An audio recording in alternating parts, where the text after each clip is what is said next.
최근 캄보디아에서 벌어진 범죄 조직의 만행 소식이 들려지고 그로 인한 충격과 공분이 우리 사회에 일어나고 있습니다. 캄보디아에서 한국인을 대상으로 한 납치, 감금, 고문, 심지어 살인이 이루어지고 있다는 그런 뉴스인데요. 그 과정에서 말로 표현하기 어려운 그런 일들이 벌어졌습니다. 인간의 장기와 또 눈과 이런 것을 떼내고요. 그것을 거래한 일이 벌어졌습니다. 그리고 나면 폐기 처분하듯이 인간을 죽였다는 그런 이야기이죠. 어떻게 그런 비인간적인 행동이 일어날 수 있을까? 그 이유는 하나입니다. 돈 때문입니다. 돈을 위해서 인간을 상품으로 취급했다고 하는 그런 이야기이죠. 실제로 캄보디아의 그 범죄를 다룬 뉴스 가운데 그런 표현을 들을 수 있었습니다. 한국인은 싸게 사서 비싸게 파는 상품이다. 한국 사람을 그렇게 묘사합니다. 싸게 사서 비싸게 팔 수 있는 상품이다. 상품이라고 하는 표현을 사람에게 사용합니다. 비인간화된 세상의 단면이라고 저는 느낍니다. 인간은 돈을 최고의 가치로 여기고 물신을 숭배하는 자본주의를 만들었는데요. 그 사회 시스템에서 인간은 이제 상품으로 취급받는 병리 현상을 낳고 있다는 것입니다. 사실 자본주의 사회는 여러 소외를 낳을 수밖에 없는 구조입니다. 인간과 인간 사이가 깨어지고 그 사이에서 소외가 일어납니다. 인간과 자연과의 관계도 깨어지고 그 안에서 소외가 일어납니다. 여러분, 자연의 파괴는 당연한 질서입니다. 하나님께서 주신 세상에서 살아가는 인간이 그 소유, 탐욕, 편리함 이것을 추구하느라고 여러 문제를 낳고 있다는 거죠. 여러분, 이런 소외와 병리 현상이 더해가는 세상에서 우리가 살고 있는데, 이런 세상에서 살아가는 하나님의 백성들이 물어야 될 아주 고전적인 질문이 있다고 저는 믿습니다. 그것은 소유냐 존재냐 하는 질문이죠. 에릭 프롬은 반세기 전에 이미 자본주의가 만든 인간의 소외 문제를 직면하면서 인간은 소유인가 존재인가라고 하는 질문을 직면하고 살아야 된다고 그의 문제를 제기했습니다. 그러면서 그는 존재지향적인 삶을 제시하는데 그가 말하는 존재라고 하는 의미를 그는 이렇게 정의했습니다. 존재라는 말로 나는 어떤 것도 소유하지 않고 또 소유하려고 갈망하지도 않으면서 즐거워하고 자기의 재능을 생산적으로 사용하며 세계와 하나가 되는 삶의 양식을 표현하고 있다. 그러니까 에릭 프롬이 존재라고 하는 표현을 사용하고 있는 것은 소유하지 않고 또 소유하려고 갈망하지 않아도 즐거워할 수 있는 상태, 자신의 하나님 주시는 재능을 생산적으로 사용하는 그런 삶의 모습들, 그리고 세계와 하나 되어 살아가려고 하는 그런 삶의 모습들을 표현하고 있다는 거죠. 결국 이분이 얘기하는 것은 존재를 추구할 때 비로소 참된 즐거움을 얻을 수 있게 된다는 말씀입니다. 반면에 그분은 소유를 지향하는 삶이 직면하고 또 가질 수밖에 없는 염려와 불안과 우울과 공허를 이야기했는데요. 그건 당연하다는 겁니다. 이분의 주장에 의하면요. 여러분, 우리는 어떤 것을 가지고 살다가 소비할 수밖에 없는데 소비할 때 이것이 나에게서 사라지고 있구나 라고 하는 그런 감정이 주는 염려가 우리에게 쌓이게 되어 있고요. 또 소유만을 지향하는 사람들은 다른 사람들과 비교할 수밖에 없는데 다른 사람들과 비교해서 오는 불안이 그 내면을 채워갈 수밖에 없고요. 우리가 소유한 것은 영원할 수 없으니 사라질 수밖에 없는데 그로 인한 우울과 공허 이런 것을 소유를 지향하는 인간은 반드시 느끼게 되어 있다는 거죠. 그래서 참된 삶을 사는 지혜는 소유를 지향하는 것이 아니라 존재를 지향하는 데 있다, 이렇게 이야기하는 것이 아닙니까? 저는 그 통찰력이 오늘을 살아가는 우리 시대에 우리에게도 유효하다고 믿습니다. 인류가 소유를 지향하면서 만들어낸 여러 소외와 병리 현상들, 그리고 내면에 있는 불안과 염려와 공허, 이런 것들을 극복하고 살아가기를 원한다면 우리는 존재지향적인 삶을 통해서 존재의 충만함이라고 하는 것을 느끼고 그리고 그것을 누리며 살아갈 수 있어야 한다는 그런 말씀입니다. 네, 여러분 생각해 보면요, 우리가 존재의 충만함을 어디서 채울 수 있을까? 무엇으로 채울 수 있을까? 그 질문에 대한 답은 여러분 사랑입니다. 여러분 사랑의 경험 없이 우리의 존재가 채워질 수는 없다는 거죠. 인간은 사랑으로 채워질 수 있을 때만 비로소 존재답게 살아갈 수 있게 되고 존재가 충만해질 수 있게 되고, 이런 사랑의 경험이 우리로 하여금 거짓 자아로부터 자유로워지게 하고 새로운 존재로 살아갈 가능성을 열어준다는 것입니다. 결국 사랑이 존재 지향적인 삶을 살아가게 하는 원료이며 능력이 될 수 있다는 말씀이죠. 여러분 한번 생각해 보시겠습니까? 인간은 누구나 동일한 그런 삶의 과정을 경험하게 되어 있습니다. 갓난아이로 태어납니다. 여러분 갓난아이로 태어날 때 우리에게는 소유라고 하는 것이 없습니다. 여러분 갓난아이의 몸뚱아리 하나로 우리는 세상에 태어나게 되는데요, 갓난아이 때 우리는 불안하지 않습니다. 염려하지 않습니다. 공허하지 않습니다. 왜 그럴까요? 여러분 어머니의 완전한 사랑의 품 안에 거하기 때문이죠. 그러다가 우리는 커가면서 소유라고 하는 것들이 생겨납니다.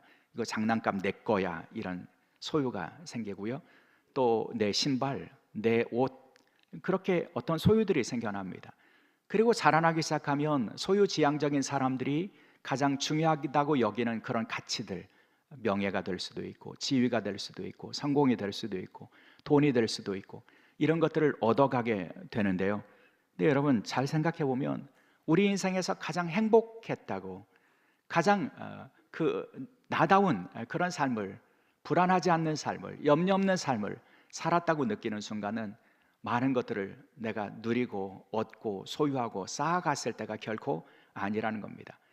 보다 더 갓난아이의 시절, 어린아이의 시절 소유에 대한 그런 의지가 없었을 때 도리어 우리는 더 충만한 삶을, 평안한 삶을 그렇게 살았던 것을 우리가 경험하게 된다는 것이죠. 이것이 우리가 소유 대신에 사랑을, 존재를 지향해야 될 이유가 될 수 있다는 것입니다. 그래서 예수님께서는 이 땅에 오셔서 우리에게 약속해 주실 때 예수를 믿으면 부자 된다고 약속해 주신 적이 없습니다. 예수님께서 이 땅에 오셔서 가르쳐 주신 것은 소유가 아니라 사랑이라고 하는 것이죠. 하나님의 사랑이 어떤 것인지, 하나님의 사랑 안에서 우리는 어떻게 자유로울 수 있는지, 하나님의 사랑받는 법이 어떤 것인지, 그 하나님의 사랑으로 우리가 얼마나 무한한 자유를 누릴 수 있는지, 그 사랑으로 우리는 얼마나 즐거워할 수 있는지, 그 사랑으로 우리는 얼마나 충만한 삶을 살 수 있는지, 예수님께서 이 땅에 오셔서 가르쳐 주신 것은 그 하나님의 사랑이라고 하는 것입니다. 그 진리를 예수님께서 산상수훈에서 말씀해 주셨잖아요. 공중에 나는 새를 보라. 왜요? 여러분 공중에 나는 새들은 심지도 않고요, 거두지도 않고요, 그리고 그것을 창고에 쌓아드리려고 하지도 않는다는 겁니다. 그러나 그 공중에 나는 새들이 부족하지 않게 하나님께서 그것들을 먹이신다. 그런데 너희는 그 공중에 나는 새보다 더 귀하지 않느냐? 예수님 그렇게 말씀해 주십니다. 그리고 또 그렇게 말씀하시죠. 들의 백합화도 보라. 들의 백합화가 수고하지도 않고 자기 자신을 위해서 길쌈도 하지 않지만, 하지만 솔로몬의 영광과도 비교할 수 없는 아름다움과 영광을 가지고 있다, 이렇게 말씀해 주십니다. 그것이 가능한 이유는 여러분 그 들에 있는 백합화를 하나님께서 기르시고 돌보시기 때문이라는 거죠. 그래서 예수님 뭐라고 말씀합니까? 염려하지 말라. 무엇을 먹을까? 무엇을 마실까? 무엇을 입을까? 염려하지 말라. 그 염려는 너희의 길을 한 자도 더할 수 없다, 이렇게 말씀해 주십니다. 결국 예수님께서는 하나님의 사랑을 신뢰하고 하나님의 사랑을 받아 누리고 살아가는 것으로 충분하다, 이렇게 말씀해 주시고, 그 사랑 안에서 살아가는 것이 하늘의 지혜를 가지고 살아가는 사람의 모습이라고 말씀해 주시는 겁니다. 그런 예수님의 가르침을 이어서 사도 바울도 사랑을 절대적인 능력이고 절대적인 가치라고 가르치죠. 바울을 저는 사랑 지상주의자라고 부를 수 있을 것 같습니다. 왜냐하면 사도 바울은 그렇게 말씀하기 때문에요.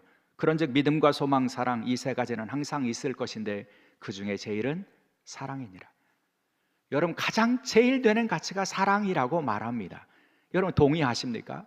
여러분 이 세상에 살아가는 사람들 흔히 동의하지 않을 거예요. 가장 중요한 것이 무엇이냐고 물을 때 여러분 사람들의 입에서 나오는 이야기들이 뭘까요? 길에 지나가는 사람들 잡고 한번 무엇이 가장 중요하냐고 물어보세요. 여러분, 사랑이라고 대답하는 사람들은 아마도 찾기가 쉽지 않을 것입니다. 그런 사람들은 몽상가라고, 그렇게 낭만주의자라고 사람들은 취급하게 될 것입니다. 그러나 사도 바울은 그렇게 말합니다. 그 중에 제일은 사랑이다.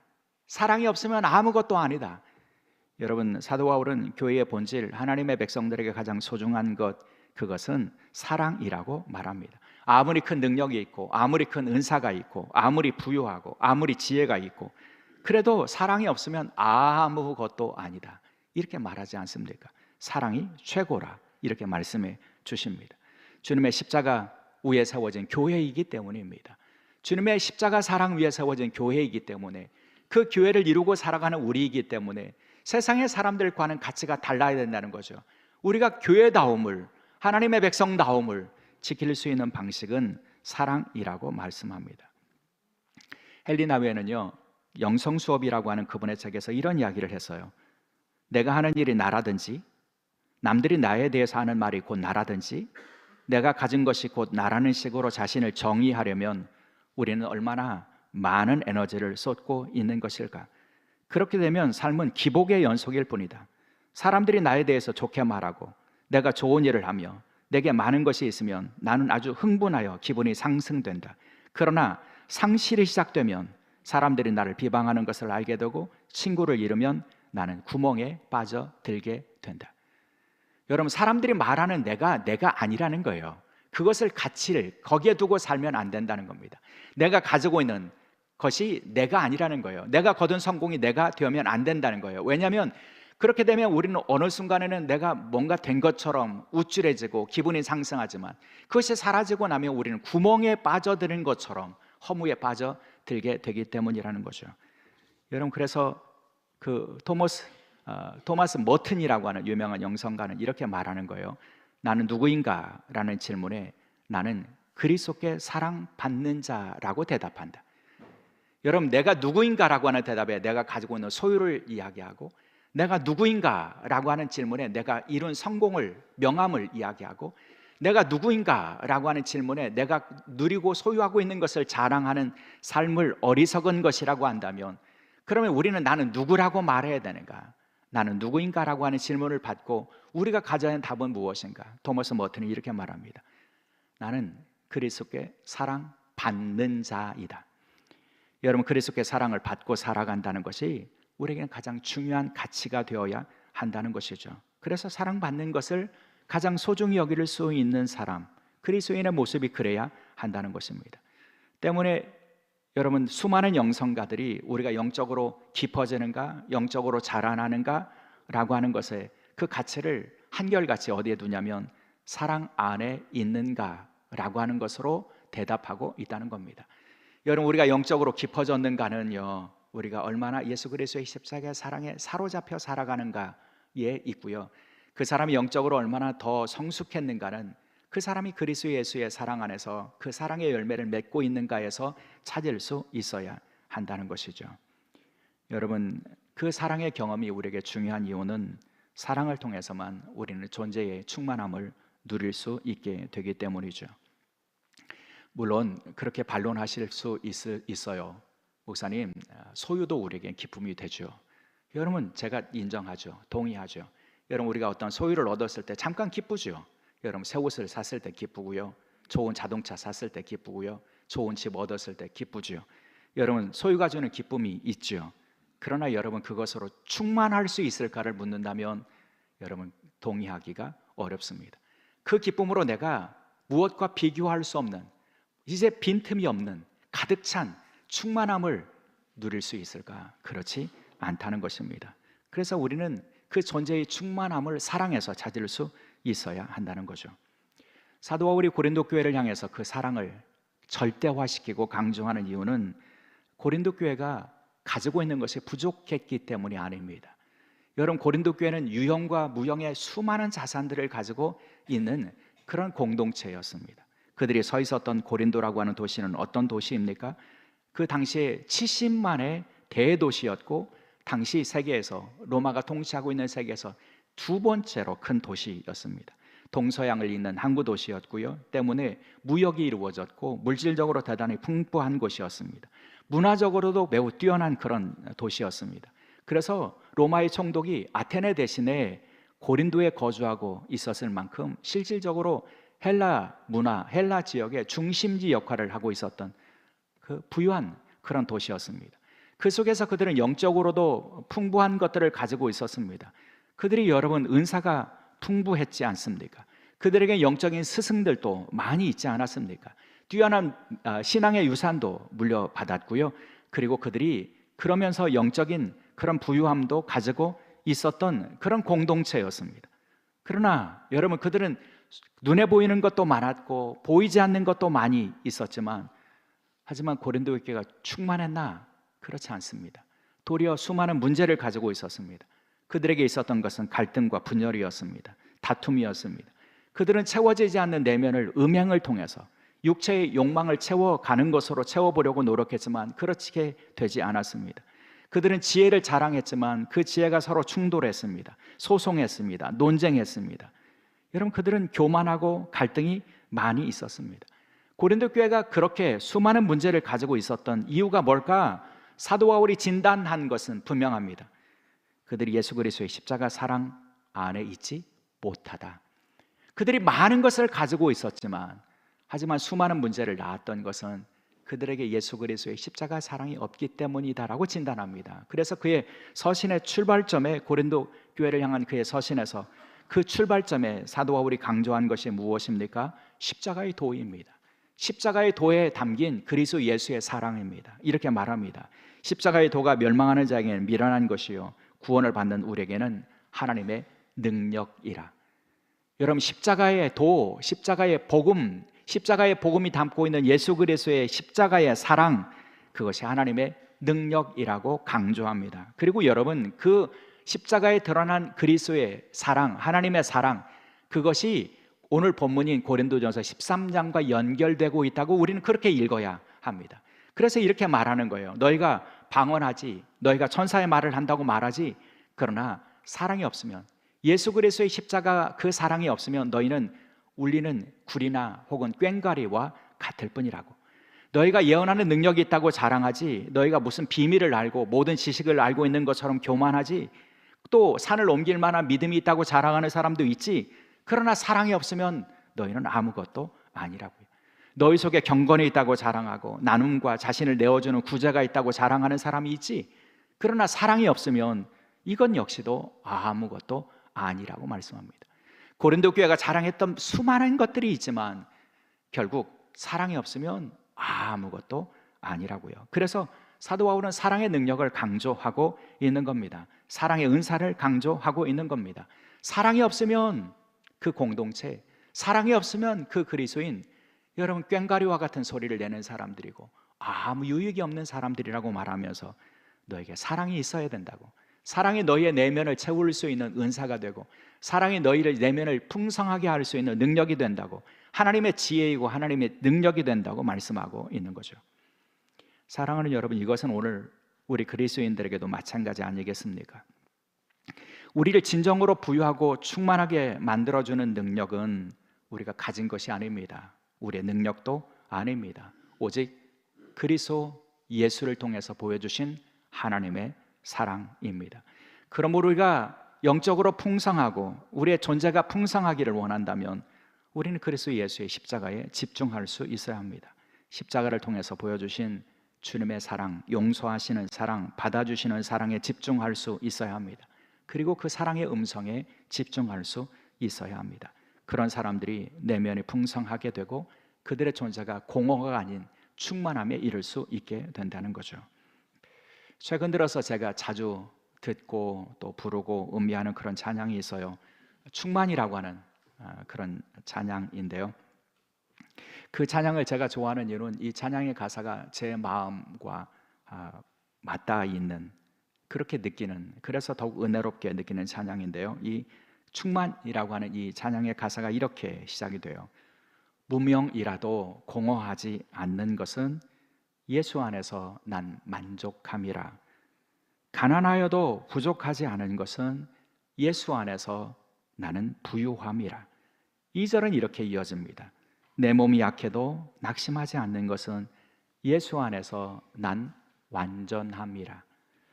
화려한 세상 부러워하지 않는 것은 난 예수로 충만함이라. 후렴구에서는 더 이렇게 확실하게 노래해요. 난 예수로 충만하네. 난 예수로 충만하네. 난 예수로 충만하네. 영원한 왕 내 안에 살아 계시네. 사랑하는 여러분, 무명이라고, 이름 없다고, 성공하지 못했다고 해도 공허하지 않을 수 있는 것은 내가 예수 안에 만족하고 예수 안에 있기 때문이라는 거죠. 여러분, 이 찬양은 예수 안에서 내가 부유하고 예수 안에서 만족하고 예수 안에서 충만하고 예수 안에 있는 상태를 강조하고 있는데, 여러분, 우리가 예수 안에 있다는 것은 무슨 의미가 있을까요? 예수 안에 있다고 하는 것이 어떤 의미로 여러분에게 다가오십니까? 내가 예수 안에 있다는 것이 어떤 뜻이죠? 내가 예수 안에 있다고 하는 것은 그 예수 그리스도의 사랑 안에 있다는 것 아닙니까? 그 사랑을 받아 누리고 있는 현재에 내가 그 사랑을 받아 누리고 있고 그리스도 예수와 은혜와 사랑 안에 있다는 그런 의미 아닙니까? 결국 예수 안에서, 그분의 사랑 안에서 우리는 부요하고 만족하고 완전해질 수 있다고 하는 그런 의미이죠. 사랑하는 여러분, 그 믿음의 진리를 우리가 인정하고 깨달아야 합니다. 예수 안에 있다고 하는 것이 얼마나 놀라운 은총의 상태인지를 알아야 합니다. 그러면 우리는 부러워할 것이 없습니다. 왜냐하면 우리가 부러워하는 소유지향적인 삶을 살아가는 사람들의 그 여정은 항상 불안과 염려로, 우울로 가득해 있다가 공허로 끝나는 것을 우리가 많이 보기 때문입니다. 우리가 사랑을 추구하고 존재를 추구하는 삶을 살아간다면 우리는 그 여정에서 주님으로 만족하고 주님으로 풍성하고 주님으로 충만한 삶을 살아갈 수 있게 되기 때문이죠. 그러므로 여러분, 우리 그리스도인들의 지혜는 소유 대신에 사랑이어야 한다는 것입니다. 나를 향하신 하나님의 사랑, 그리스도 예수의 십자가 죽음을 통해서 받아주시고 용서하신 그 사랑을 통해서 우리에게 보여주신 그 사랑 안에 내가 있음을 고백하고 살아갈 수 있어야 한다는 것이죠. 그리고 그 사랑의 눈으로 우리는 세상을 볼 줄 알아야 합니다. 그 사랑의 눈으로 내 곁에 있는 사람들을 볼 수 있어야 합니다. 그들을 우리도 사랑 안에서 받아주고 내 것을 기쁨으로 나눌 수 있어야 합니다. 그럴 때에 우리의 내면은 결핍 대신에 풍부함과 부유함과 충만함의 신비를 경험하게 될 것입니다. 제가 좋아하는 개념이 하나가 있는데 텅 빈 충만이라고 하는 표현입니다. 여러분, 텅 비어 있는 것처럼 보이지만 그 안에 가득해질 수 있는 내면과 존재의 상태, 여러분 어떻게 채워질 수 있을까요? 여러분, 우리가 눈에 보이는 것으로는 채워지지 않습니다. 여러분, 소유로는 채워지지 않습니다.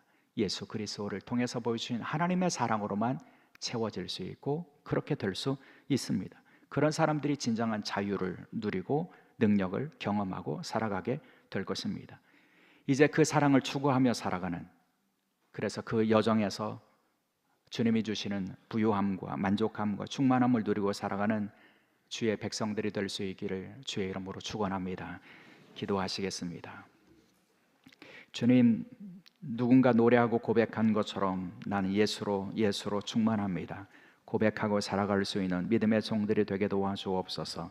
예수 안에서 부유하고 예수 안에서 만족하고 예수 안에서 완전해지고 예수 안에서 충만해질 수 있는 그 사랑의 길을 저에게 보여주셔사오니 그 사랑으로 저희의 내면과 존재를 채우게 하시고, 그래서 저희의 존재가 공허와 그리고 불안과 염려로 채워지지 않고 주님 주시는 기쁨과 즐거움으로만 채워질 수 있도록 그 복된 길을 걸어갈 수 있는 믿음과 능력을 더하여 주옵소서. 감사하오며 우리 주 예수 그리스도의 이름으로 기도드리옵나이다. 아멘.